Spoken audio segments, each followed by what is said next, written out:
Hello, I'm Jerry Ford. Welcome to Jungle Jerry's Treehouse.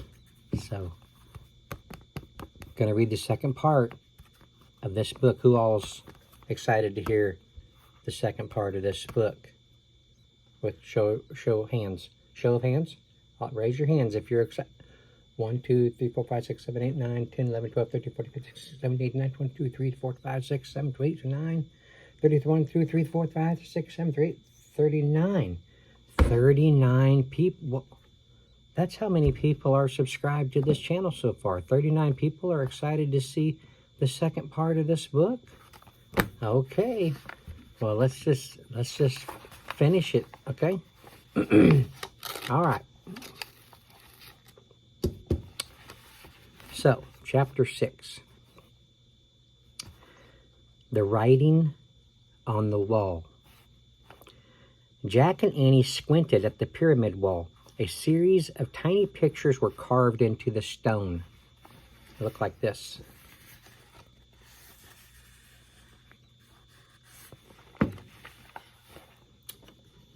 My bookmark tore my page a little bit. I'm not really happy about that. There are 4 pictures here, Jack told the Ghost Queen. Describe them to me, Jack. One at a time, please, she said. Jack studied the first picture. Okay, he said. The first one is like this.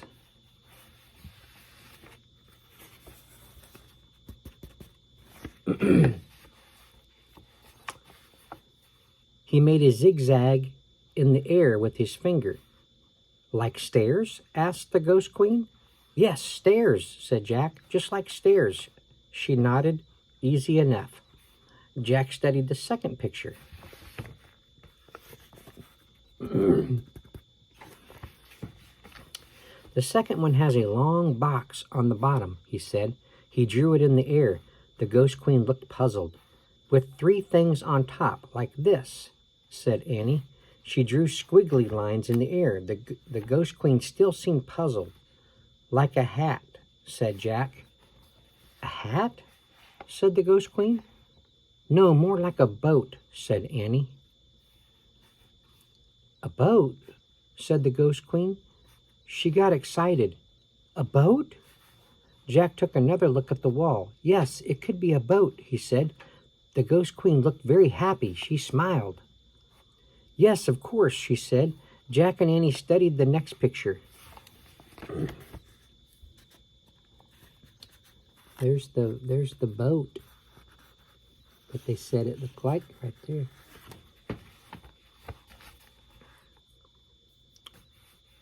Where am I?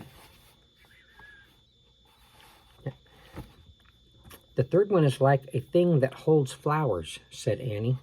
Or a thing that holds water, said Jack. Like a jug? Asked the Ghost Queen. Exactly, said Jack. Yes, a jug, said Annie. Here they are, trying to describe the pictures to the Ghost Queen.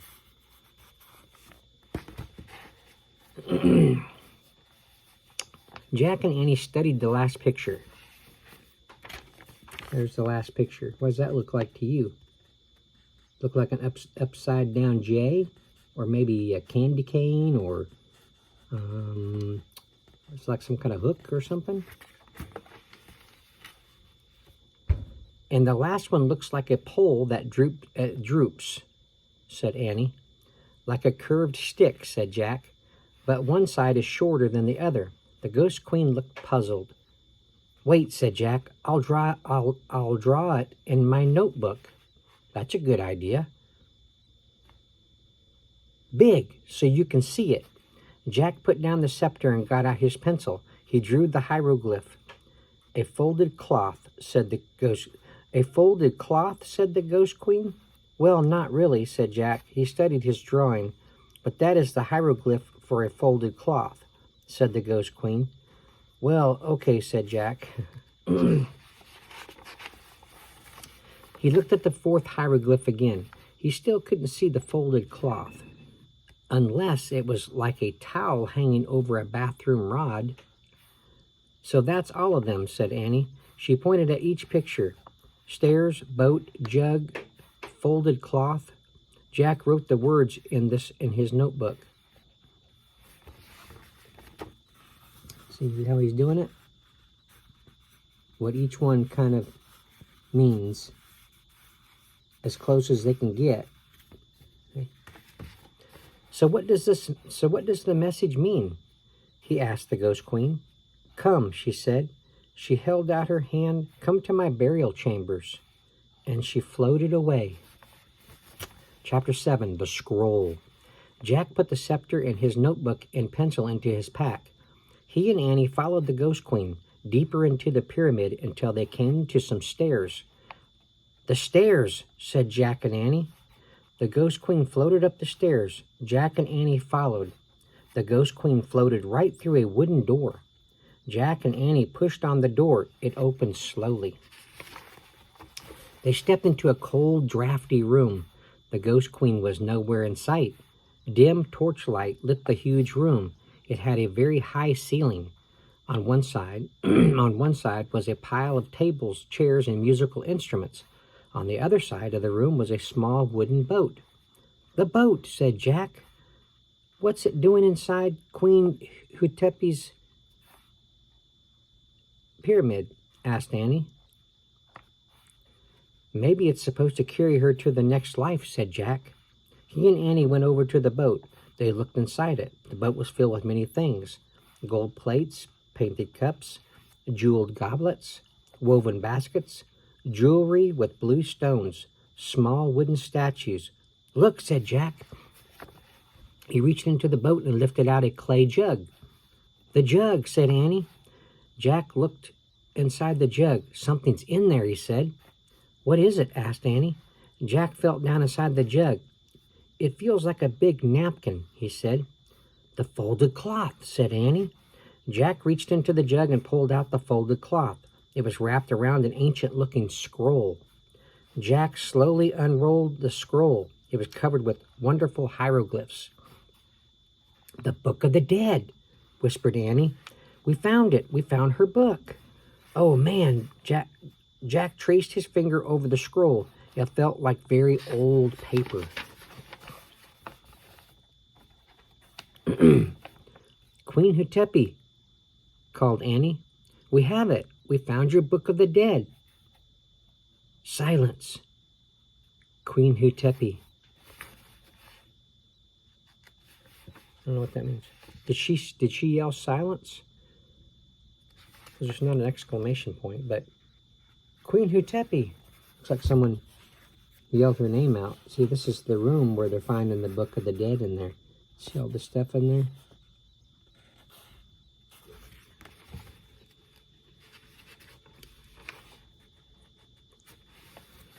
Then another door on the other side of the chamber creaked open. In there, said Annie. Maybe she's in there.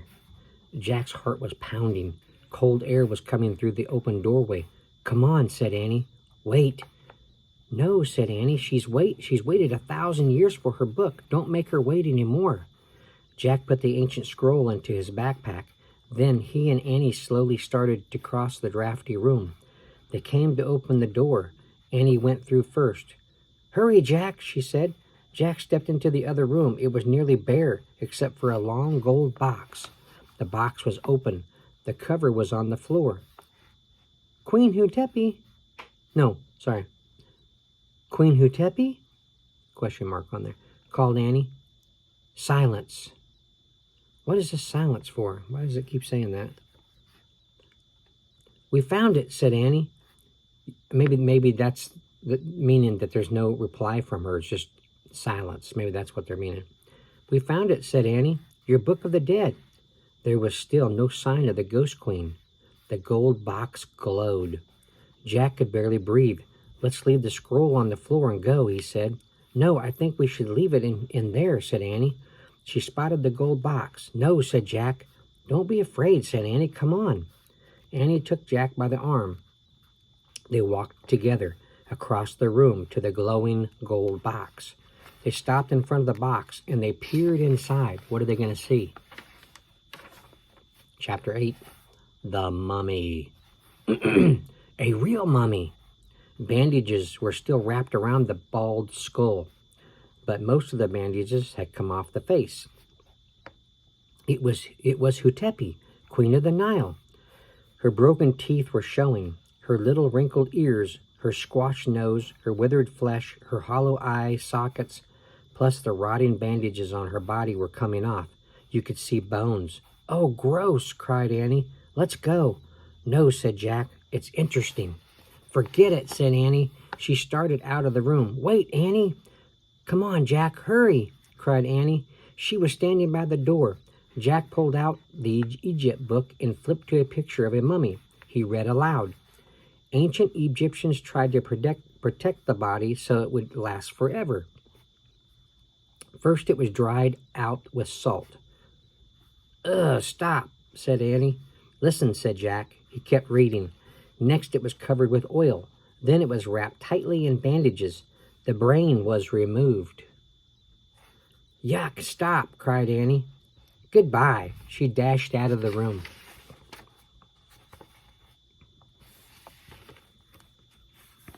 Here's the mummy. I guess that's Queen Hutepi. Annie called back. Annie, called Jack. "We have to give her the Book of the Dead." But Annie was gone. Jack reached into his pack. He pulled out the scroll and the scepter. He put them next to the mummy's skull. Was it just his imagination, or did a deep sigh seem to shudder throughout the room? Did the mummy's face grow calmer? Jack held his breath as he backed away. Out of the mummy room, out of the boat room, down the stairs. At the bottom of the stairs, he heaved his own sigh, a sigh of relief. He looked down the hallway. It was empty. "Hey, where are you?" he said. No answer. Where in the world was Annie? Jack started down the hallway. "Annie," he called. Had she run out of the pyramid? Was she already outside? "Annie!" "Help, Jack!" came a cry. The voice sounded far away. It was Annie. Where was she? "Help, Jack!" "Annie!" Jack started to run along the shadowy hallway. "Help, Jack!" Her cry seemed fainter. Jack stopped. He was running away from her voice. "Annie!" he called. He went back toward the burial chambers. "Jack!" There, her voice was louder. "Jack!" Even louder. Jack climbed the stairs. He went back into the boat room. He looked around the room, at the furniture, the musical instruments, the boat. Then he saw it. Another door, right next to the door he had just come through. The other door was open. Jack dashed through it. He found himself at the top of some stairs. They were just like the stairs in the other hallway. He went down into the hallway. It was lit by torches on the wall. It was just like the other hallway. "Annie," he called. "Jack! Annie!" He's calling back and forth, aren't they? "Jack!" She was running through the hallway toward him. She crashed into him. "I was lost," she cried. I think this is one of those false passages built to fool the tomb robbers," said Jack. "A false passage, said Annie, panting. "Yeah, it looks just like the right hallway," said Jack. "We have to go back into the boat room and out the right door." Just then they heard a creaking noise. Uh-oh, now what? Jack and Annie turned around. They looked up the stairs. Then they watched in horror as a door slowly creaked shut. Are they stuck in there now? A deep sound rumbled in the distance, and all of the torches went out. Oh, man. In the dark in there? That'd be scary. Chapter 9. Follow the leader. It was pitch dark. "What happened?" asked Annie. "I don't know. Something weird," said Jack. "We have to get out of here fast. Push against the door." "Good idea," said Annie in a small voice. "Good idea," said Annie in a small voice. I think she's being sarcastic. They felt their way through the darkness to the top of the stairs. "Don't worry, everything's going to be okay," said Jack. He was trying to stay calm. Of course," said Annie. They leaned against the wooden door and pushed. It wouldn't budge. They pushed harder. No use. Jack took a deep breath. It was getting harder to breathe and harder to stay calm. "What can we do?" asked Annie. Just rest a moment," said Jack, panting. His heart was pounding as he tried to see through the darkness. "Maybe we should start down the hall," he said. "Maybe we'll eventually come to an exit." He wasn't sure about that, but they had no choice. "Come on," he said. "Feel the wall." Jack felt the stone wall as he climbed slowly down the stairs. Annie followed. Jack started down the dark hallway. It was impossible to see anything. But have you ever been in a room like that where there's no light at all? It's just pitch dark. You can't see nothing. Not even a glimmer of light. That's pretty weird, isn't it? But he kept going, taking one step at a time, moving his hands along the wall. He went around a corner. He went around another corner. He came to some stairs. He went up. There was a door. He pushed against it. Annie pushed too. This door wouldn't budge either. Was this the same door they had started at? It was no use. They were trapped. Annie took his hand in the dark. She squeezed it. They stood together at the top of the stairs, listening to the silence. "Meow." "Oh, man," Jack whispered. "He's back," said Annie. "Meow." "Follow him," cried Jack. "He's going away from us."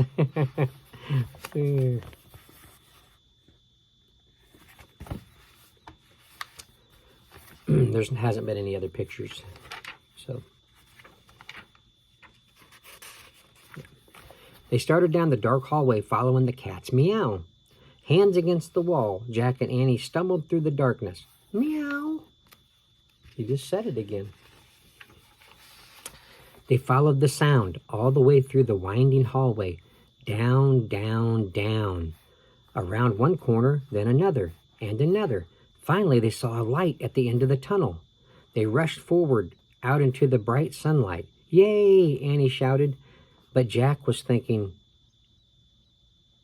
"Annie," he said, "how did we get out of the false passage?" The cat, said Annie. "But how could the cat do it?" asked Jack. "Magic," said Annie. Jack frowned. "But look," said Annie. She pointed. The cat was bounding away over the sand. "Thank you," called Annie. "Thanks," Jack shouted at the cat. His black tail waved.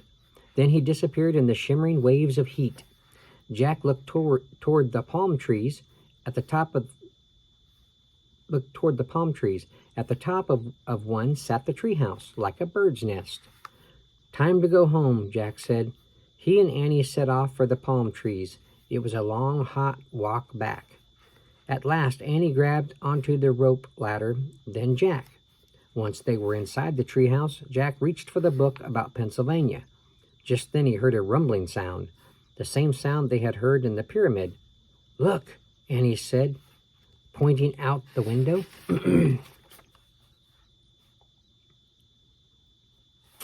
Jack looked. A boat was beside the pyramid. It was gliding over the sand like a boat sailing over the sea. Then it faded away into the distance. Was it just a mirage? Or was the Ghost Queen finally on her way to the next life? "Home, Jack," whispered Annie. Jack opened the Pennsylvania book. He pointed to the picture of Frog Creek. "I wish we could go home," he said. The wind began to blow. The leaves began to shake. The wind blew harder. It whistled louder. The treehouse started to spin. It spun faster and faster. Then everything was still, absolutely silent. There's the picture of the boat floating along the river, see? Was it on the river? It's out in the desert. I don't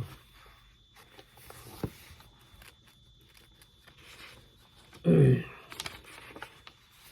Chapter 10. Another clue.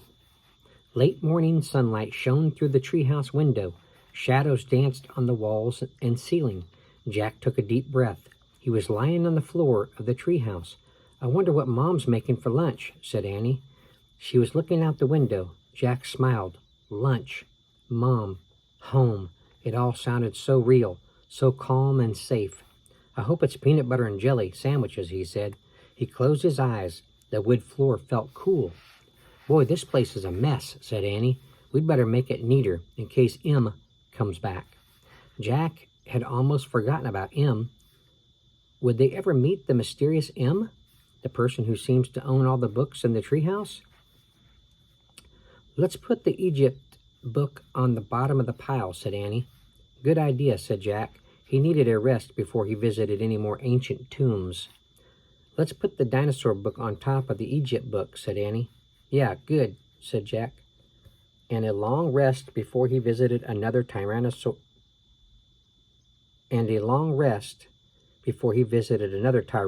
Rex.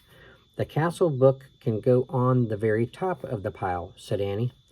Jack nodded and smiled. He liked thinking about the night on the cover of the castle. The night on the cover of the castle book. He felt as if the night were his friend. Jack, said Annie, look. Let me start over. Jack, said Annie, look. Jack opened his eyes. She was pointing at the wooden floor. What is it? He asked. You have to see for yourself. Jack groaned as he got up. He stood next to Annie and looked at the floor. He didn't see anything. Turn your head a little, said Annie. You have to catch the light just right. Jack tipped his head to one side. Something was shining on the floor. He tipped his head a bit more. A letter came into focus. The letter M. It shimmered in the sunlight. This proved the treehouse belonged to M. Here's the M.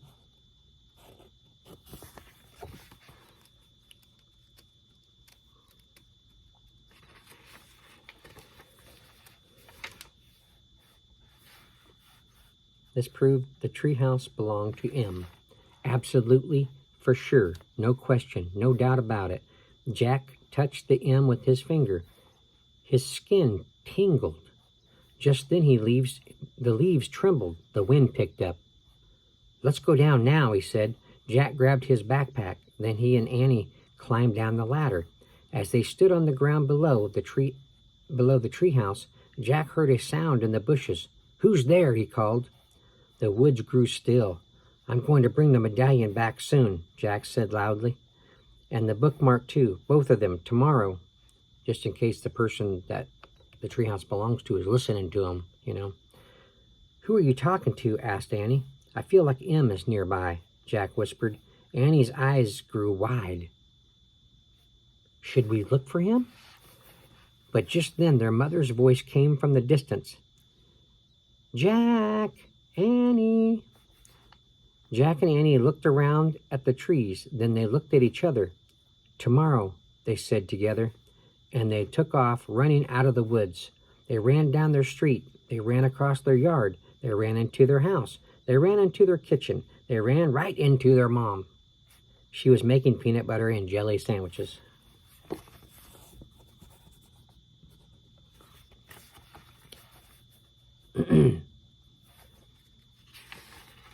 And that was the end.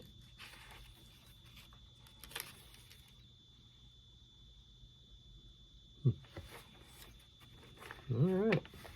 So what'd you think of that? Pretty interesting. That's how the ancient Egyptians, that's how they prepared their dead. I think mostly royalty, I think, was the ones that they did that to, but I don't know about that, but okay. Thank you for listening to this story with me. The next one we are going to read, you want to know what it is? This is the fourth book of the Magic Treehouse books. Pirates Past Noon. See the pirates in the boat, and there's the pirate ship out there. That's going to be the next one. Okay. But yeah, thanks for watching. I appreciate it. And we will see you on the next one.